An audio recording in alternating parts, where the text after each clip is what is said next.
Dans une grande ville américaine, au cœur d'une communauté conservatrice, vivait le pasteur Jonathan Whittaker. Réputé pour ses sermons passionnés et son intransigeance sur les valeurs chrétiennes, il était respecté et admiré par ses fidèles. Cependant, derrière cette façade de droiture se cachait un homme aux préjugés profondément enracinés. Pour Jonathan, la pureté de son Église était essentielle. Il croyait fermement que certaines personnes n'avaient pas leur place parmi les siens. Même s'il prêchait l'amour et la tolérance, il évitait de se mêler aux minorités et ne cachait pas son mépris pour ceux qui, selon lui, ne correspondaient pas aux valeurs de sa congrégation. Un jour, un jeune garçon noir du nom d'Elijah Carter entra dans son église. Il était mince, mal habillé, avec des chaussures usées et un regard rempli de détresse. Il semblait hésitant, comme s'il n'était pas sûr d'avoir le droit d'être là. Jonathan, qui discutait avec quelques fidèles près de l'autel, remarqua immédiatement l'enfant. Son regard se durcit. « Que fait ce gamin ici ?» Log murmura-t-il à son assistant, le diacre Henry. Henry haussa les épaules. « Il semble perdu, ou peut-être cherche-t-il de l'aide ?» Jonathan fronça les sourcils et s'avança vers Elijah avec un air sévère. « Que fais-tu ici, garçon ?»« Swing, demanda-t-il d'une voix froide. Elijah baissa les yeux, mal à l'aise. « Je voulais juste assister au service, monsieur. » Le pasteur croisa les bras. « Ce n'est pas un endroit pour les errants. Nous avons un centre de charité dans le quartier sud. Je pense que tu t'es trompé d'endroit. » Les quelques fidèles présents observèrent la scène en silence. Elijah sentit son cœur se serrer. Il voulait protester, expliquer qu'il n'était pas un vagabond, mais la dureté du regard de Jonathan le paralysa. « Sors d'ici maintenant. » Honteux et blessé, Elijah fit demi-tour et quitta l'église sans un mot. Jonathan retourna à ses discussions, sans savoir que ce garçon était lié à lui d'une manière qu'il n'aurait jamais imaginée. La nuit était tombée sur la ville, et Elijah marchait seul dans les rues froides, les mains enfoncées dans les poches de son blouson troué. Son ventre gargouillait, mais il était habitué à cette sensation. Il ne savait pas exactement pourquoi il avait poussé la porte de cette église aujourd'hui. Peut-être l'espoir d'un accueil, d'un peu de chaleur, d'un regard bienveillant. Mais il avait été chassé comme un intrus. Ses pas le menèrent à un petit immeuble délabré où il vivait avec sa mère, Angela Carter, une femme courageuse, au regard fatigué mais doux, qui avait tout sacrifié pour lui offrir une vie décente malgré les épreuves. Lorsqu'il entra dans leur minuscule appartement, Angela releva la tête depuis le canapé usé où elle s'était assoupie. « Tu étais où, mon chéri ?» demanda-t-elle d'une voix douce, mais inquiète. Elijah haussa les épaules, évitant son regard. « Juste dehors. J'ai essayé d'aller à une église, mais ils ne veulent pas de moi. » Angela fronça les sourcils. « Quelle église ?»« Saint Matthew. Le pasteur Whittaker m'a dit de partir. » Le visage d'Angela se figea. Pendant une seconde, une ombre passa dans ses yeux. « Jonathan Whittaker. »« Swing, » murmura-t-elle. Elijah hocha la tête, sans remarquer le tremblement subtil dans la voix de sa mère. « C'est qui pour toi ?» Angela ravala sa salive, son cœur battant plus vite. Elle posa une main sur sa poitrine, comme si un poids invisible venait de s'écraser sur elle. Personne, Elijah. Juste un homme comme les autres. Mais dans son esprit, les souvenirs refaisaient surface. Un passé qu'elle avait tenté d'enterrer. Un secret qu'elle n'avait jamais révélé. Jonathan Whittaker n'était pas un étranger pour elle. Il était le père d'Elijah. La nuit était silencieuse, mais dans l'appartement d'Angela Carter, son cœur battait trop fort pour qu'elle puisse trouver le sommeil. Assise au bord de son lit, elle fixait le mur défraîchi, les souvenirs remontant comme une marée qu'elle n'arrivait plus à contenir. Elle n'aurait jamais cru entendre ce nom à nouveau. Jonathan Whittaker. Cela faisait 17 ans. 17 ans qu'elle avait enfoui ce chapitre de sa vie, espérant qu'il ne ressurgirait jamais. Mais le destin, cruel et ironique, avait décidé de lui rappeler cette vérité qu'elle avait longtemps fuie. Elle ferma les yeux, et tout lui revint en mémoire. Un amour interdit. À l'époque, Angela était une jeune femme pleine d'espoir.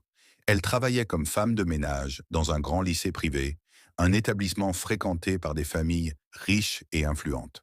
C'est là qu'elle avait rencontré Jonathan Whittaker, un jeune étudiant en théologie promis à un brillant avenir dans l'Église. Jonathan était charismatique, intelligent, et sa voix résonnait toujours avec assurance lorsqu'il parlait de foi et de valeurs. Il venait d'une famille respectée, une lignée de pasteurs qui avaient bâti une réputation intouchable dans la communauté. Mais il y avait une chose que personne ne savait. Jonathan et Angela s'aimaient en secret.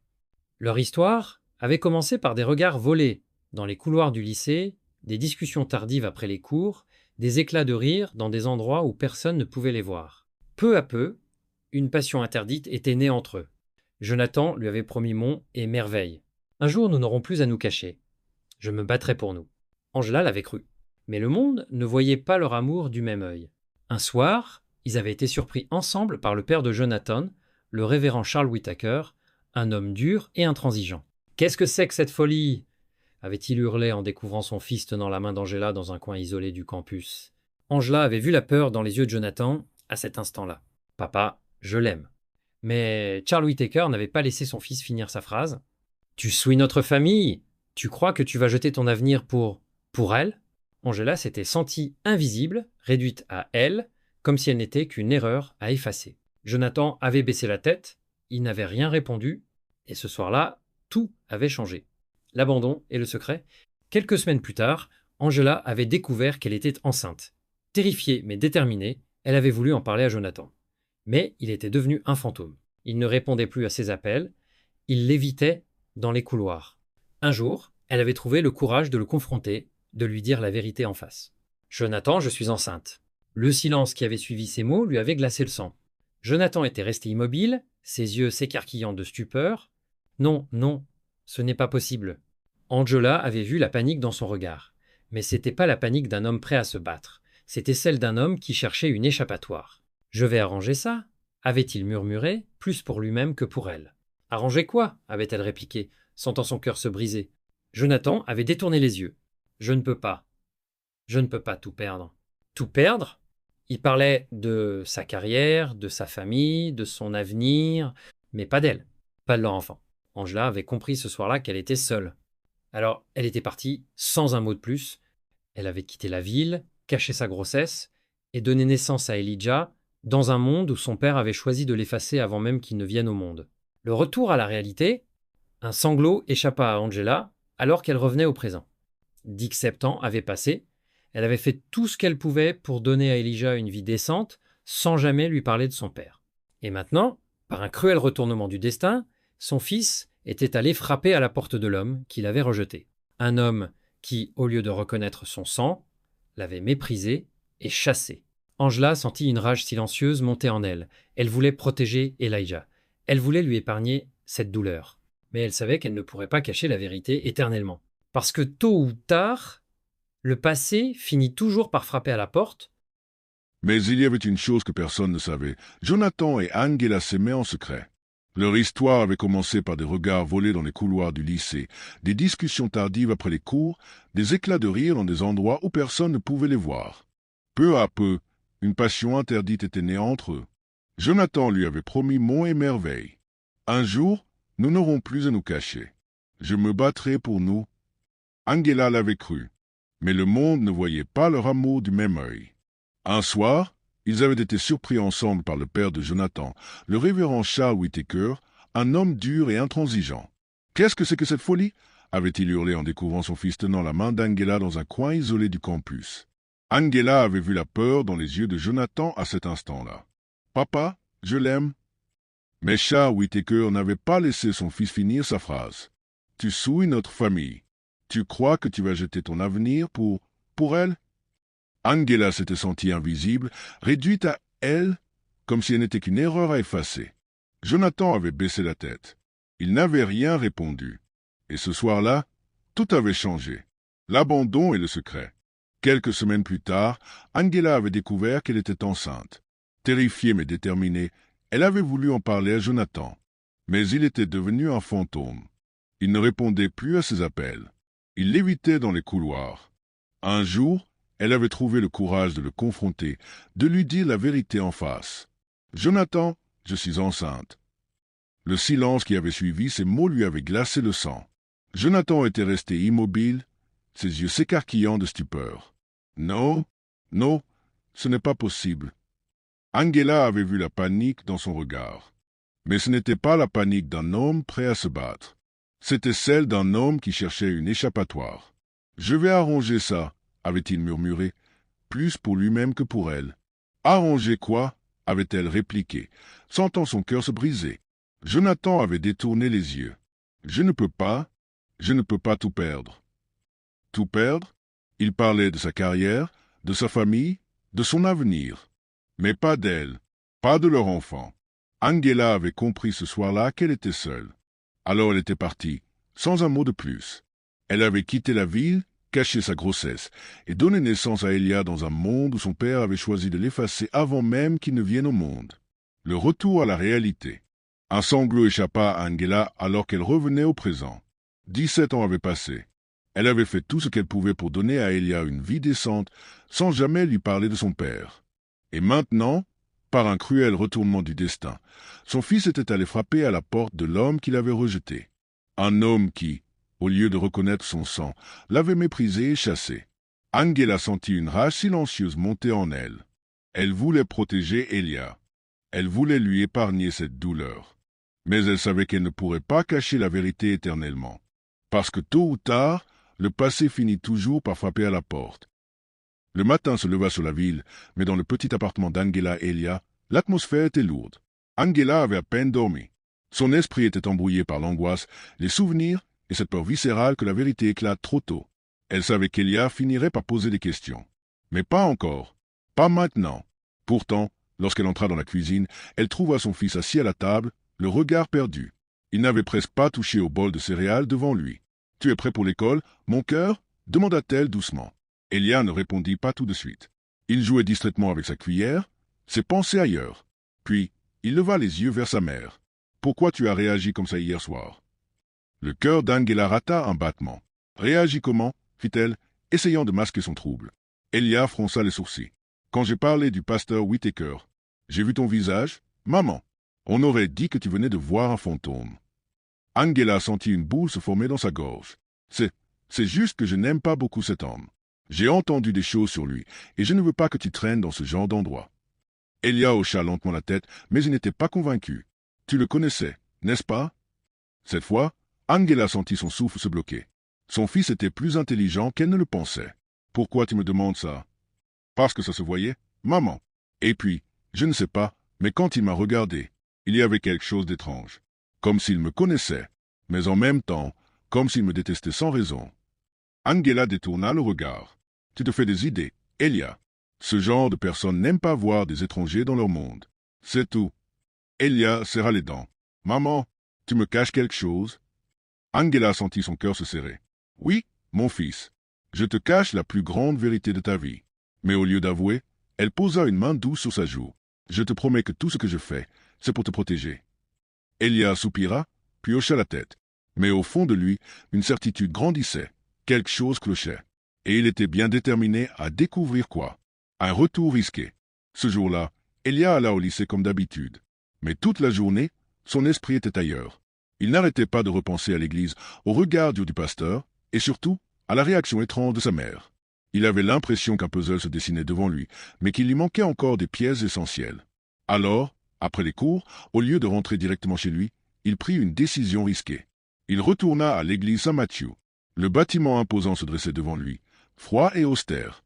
Le soleil commençait à descendre à l'horizon, projetant de longues ombres sur le parvis. Elia prit une grande inspiration et poussa les lourdes portes en bois. L'intérieur était presque vide. Seuls quelques fidèles priaient en silence, et au fond, près de l'autel, Jonathan Whittaker était là. Le pasteur levait les yeux vers un vitrail représentant un Christ en gloire, comme absorbé dans ses pensées. Elia hésita. Son cœur battait plus vite. Mais avant qu'il ne puisse faire un pas de plus, une voix l'arrêta net. « Que fais-tu encore ici ?» Elia se retourna et vit Henri, le diacre, celui qui assistait le pasteur. L'homme le scrutait avec méfiance, ses sourcils froncés. « Je voulais juste... » Elia chercha ses mots, en savoir plus sur le pasteur Whittaker. Henri plissa les yeux. « Pourquoi un gamin comme toi s'intéresse-t-il à lui ?» Elia hésita, puis se lança. « Je crois qu'on a un lien. » Henri sembla surpris. « Un lien ?»« Oui, je ne sais pas expliquer, mais quand il m'a regardé hier, j'ai ressenti quelque chose d'étrange. Et puis, ma mère a eu une réaction bizarre quand j'ai parlé de lui. » Le diacre l'observa en silence. Puis, il murmura. « Par d'ici, gamin. Crois-moi, tu ne veux pas creuser dans cette histoire. Mais ces mots ne firent qu'attiser la curiosité d'Elia. Pourquoi? Il cache quelque chose? Henri soupira, jetant un regard vers le pasteur toujours absorbé dans ses pensées. Tu es plus proche de la vérité que tu ne le penses. Mais fais attention. Parfois, découvrir la vérité peut faire plus de mal que de bien. Elia sentit un frisson lui parcourir l'échine. Il venait de comprendre une chose essentielle. Il y avait un secret autour du pasteur Whittaker, et il allait tout faire pour le découvrir. Elia rentra chez lui tard ce soir-là, l'esprit en ébullition. Que cachait-on sur le pasteur Whittaker? Pourquoi Henri lui avait-il dit de ne pas creuser?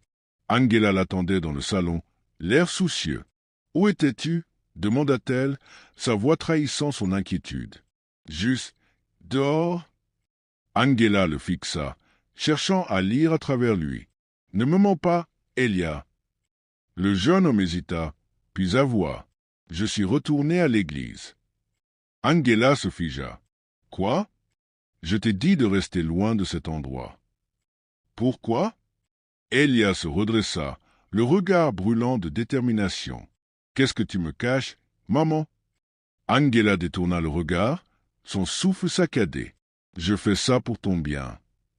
Alors dis-moi la vérité. » Un silence tendu s'installa. Puis Angela lâcha d'une voix tremblante. « Tu es trop jeune pour comprendre certaines choses. » Elia serra les poings. « Non, je suis assez grand pour savoir ce qui se passe. Ce pasteur, il y a un lien entre lui et moi, n'est-ce pas? » Angela ferma les yeux. Elle sentait que le moment qu'elle redoutait tant approchait. « Laisse tomber, Elia, s'il te plaît. » Mais Elia n'était pas du genre à abandonner. Il avait besoin de savoir. Le retour à l'église. Le lendemain, Elia prit une décision radicale. Il devait confronter directement Jonathan Whittaker. Après les cours, il retourna à l'église. Cette fois, il n'attendit pas. Il entra d'un pas décidé dans le bureau du pasteur, ignorant les regards étonnés des fidèles. Jonathan Whittaker était assis à son bureau, plongé dans des documents. Lorsqu'il leva les yeux et vit Elia, son expression changea immédiatement. « Toi encore » lâcha-t-il, visiblement irrité. Elia sentit une étrange tension dans l'air. « J'ai des questions, et je veux des réponses. » Le pasteur fronça les sourcils. « Tu n'as rien à faire ici. Gamin, sors !» Mais Elia resta planté là, fixant l'homme avec intensité. « Pourquoi vous me détestez » demanda-t-il, la voix vibrante d'émotion. Jonathan blêmit légèrement. « Qu'est-ce que tu racontes ?»« Je le vois dans vos yeux. Ce n'est pas juste du mépris. C'est autre chose. » Le pasteur détourna le regard, mal à l'aise. Elia s'approcha. « Vous me connaissez, pas vrai ?» Jonathan se leva brusquement, le visage dur. « Sors d'ici. » Elia ne bougea pas. « Pourquoi vous avez réagi comme ça quand vous m'avez vu la première fois ?» Le pasteur semblait en lutte intérieure. « Je ne te dois aucune explication. » Mais Elia voyait la peur dans ses yeux. « Vous connaissiez ma mère, n'est-ce pas ?» Un silence de plomb tomba dans la pièce. Jonathan recula d'un pas. « Pas ?» Elia sentit son cœur s'emballer. Il avait touché quelque chose. Un point sensible. « Vous avez connu Angela Carter. » Cette fois, le pasteur blanchit totalement. « Qui t'a dit ça ?» Elia comprit à cet instant qu'il tenait la vérité du bout des doigts. « Donc c'est vrai ?» murmura-t-il. Jonathan respira profondément. Puis, dans un élan de colère, il saisit Elia par le bras et le poussa vers la porte. « Tu ne reviendras plus ici. » Elia, choqué, le regarda droit dans les yeux. « Pourquoi vous avez si peur de moi ?» Jonathan s'arrêta, puis il lâcha, d'une voix tremblante, « Parce que tu es la preuve vivante d'un passé que j'ai voulu enterrer. » Le cœur d'Elia manqua un battement. Le pasteur le fixa un instant, puis referma brutalement la porte derrière lui. Elia venait de comprendre une chose terrible. Ce n'était pas une simple coïncidence. Jonathan Whittaker était lié à lui d'une manière qu'il ne pouvait plus ignorer.